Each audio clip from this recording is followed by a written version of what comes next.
काय झालं प्रवास? सर्वात चांगला झाला. उन्हाळा चालूच असते. हा म्हणजे आभाळ आलेले सकाळपासूनच मी म्हणलं आता काय पावसाचे दिवस आहे. बोलवा. काय नाही चाललंय म्हणलं आपलं. हो बाकी गावाकडे काय आता? भक्ती गावाकडे आता फक्त हा? कांदे होते, काय नाही दुसरं. आले.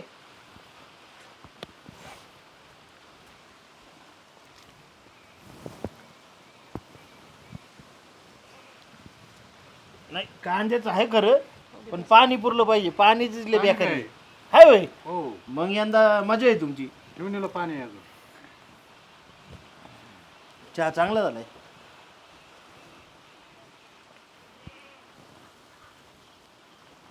बेस्ट चहा झालाय. अहो आपल्या घरच्याच म्हशी आहेत. बर बर. पोरगी तशी सुगरण आहे. चहा वाटतंयच ना. हा विचारा. स्वयंपाकाचं त्याचं काय हे नाही बघायची गरज नाही. तुम्हाला काय प्रश्न विचारायचे ना विचारा. काय नाव आहे? भक्ती. वट्टी. काय करते आता? बीकॉम कम्प्लीट झालं, आता जॉब करते. कुठे आहे जॉब? इथंच आहे आपल्या गावात. बर. पगार किती आहे? 15,000. 15,000. कमीच आहे जरा. आहे ना, कमीच आहे. हाय सुरुवातीला 15 वाढन की पुढे. वाढन तर टाइम संपत आहे ना. आता सुरुवातीला आता तर लागली जॉबला. आता सुरुवात आहे तिची, बरोबर आहे. बीकॉम पण शिक्षणावर आमची अपेक्षा थोडं पुढे होती ना. चालायचं आता नाना, सगळं आपल्या मनाजोगं होते होय. बघा नाही बाकी घर काम पण करते ती. कामाच्या बाबतीत नाही, घरात सगळं बघत होती. तिला काही सांगायची गरज नाही. पण बीकॉम शिक्षणावर पगार वाढत म्हणून असं वाटत नाही. आता तुमची काय अपेक्षा आहे? आमची 25च्या पुढे होती.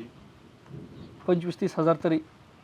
आज 15,000 काय होते. उद्या एक लेकरू झालं तर ती लेकराला सांभाळायला बाईला 15,000 रुपये पगार द्यावा लागेल. वय किती आहे?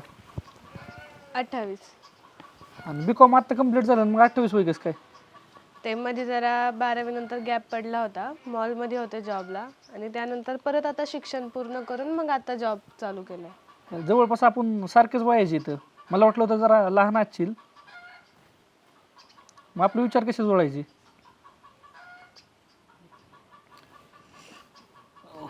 होते घेईन सांभाळून. समजूतदार आहे पोरगी आमची.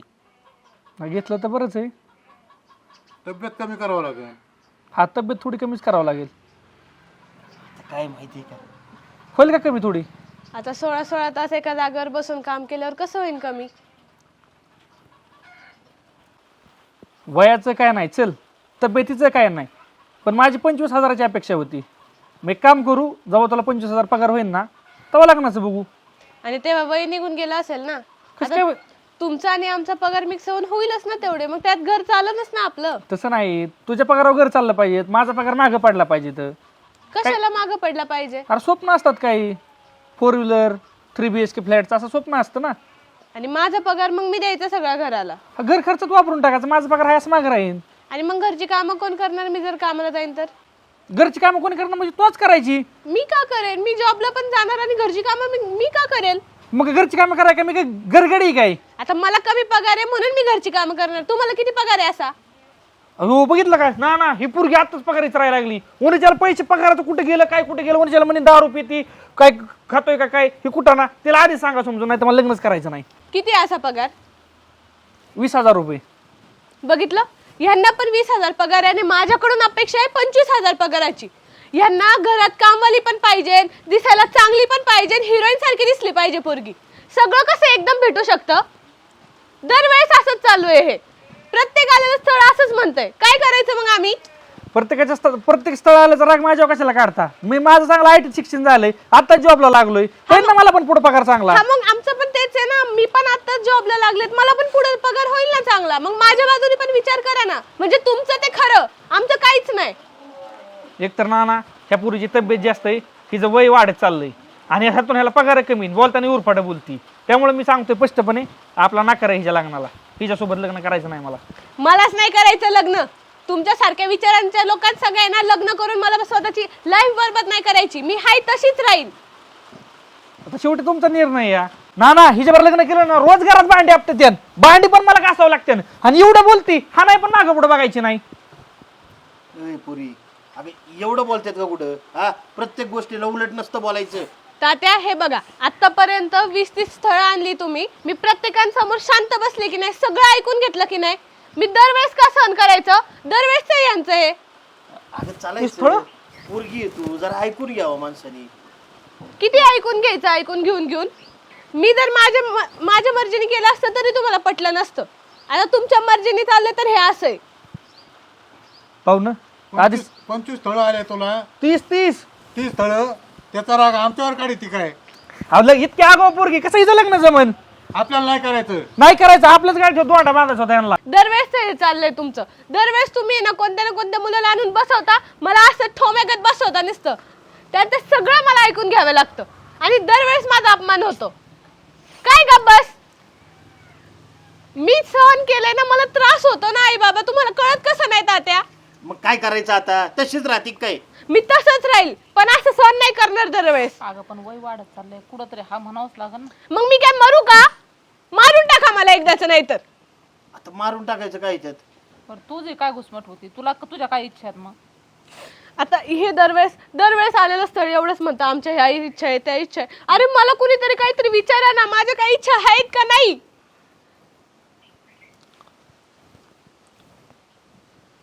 सांग तुझ्या इच्छा. मला पण वाटतं होणाऱ्या नवऱ्याने माझ्याकडून काही अपेक्षा ठेवावी. ठीक आहे, माझ्या पण काहीतरी अपेक्षा असतात ना. त्यांनी पण तेवढं समजून घेतलं पाहिजे मला, त्यांनी पण तेवढं मला कामात मदत केली पाहिजे. मी पण 16 तास काम करून येणार, ठीक आहे, तो पण काम करून येणार, पण त्यांनी थोडीफार तरी मदत केली पाहिजे ना.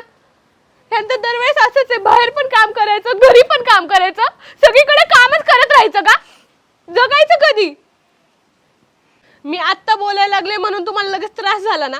ह्या मागे आलेले स्थळ 25 स्थळ येऊन गेले, बोलून गेले, मला किती त्रास होत असेल? माझ्या मनाचा कधीच नाही विचार केला तुम्ही. आलं स्थळ, या बसवा मला असं आणून.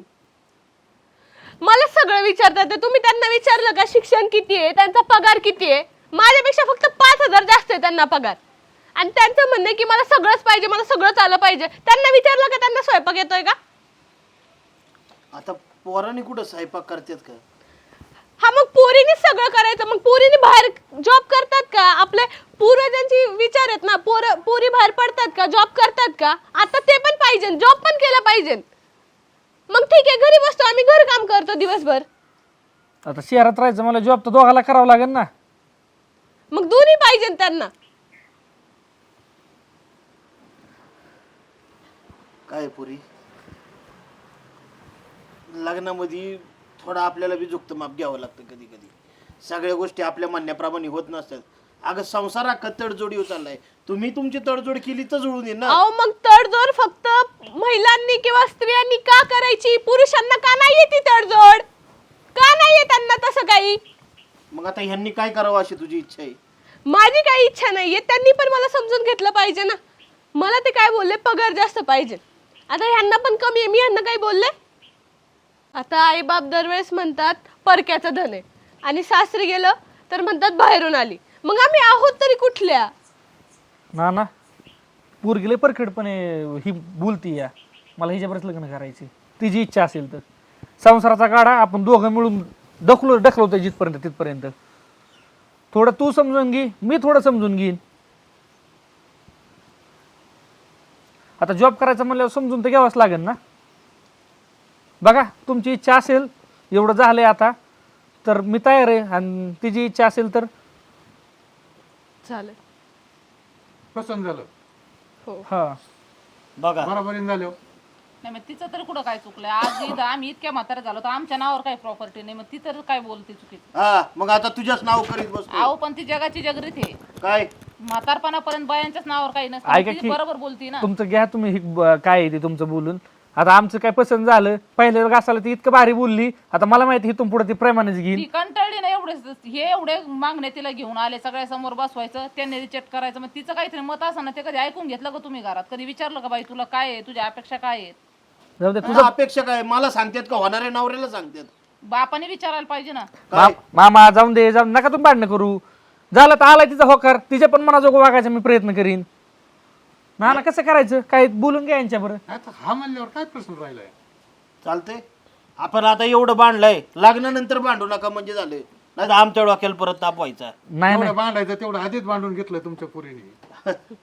बरं चालतंय. चला जेवणाच्या तयारीला लागा. हो अरे तुझं नाव काय करायचं? जमीन करायची का हाय का अजून काही काय? वावर नाही काय नाही, सगळं तुमच्याच नावावर, वावर घर नुसतं मी कामाला आहे, कामवाली बाई. चल स्वयंपाक करू. हे बघा मी मनातलं बोलले, जर काही चुकलं असेल तर सॉरी, पण मला लई त्रास होत होता, मला सहनच नव्हतं होत. तू बोलल्यामुळेच तुम्हाला आवडली. ठीक आहे.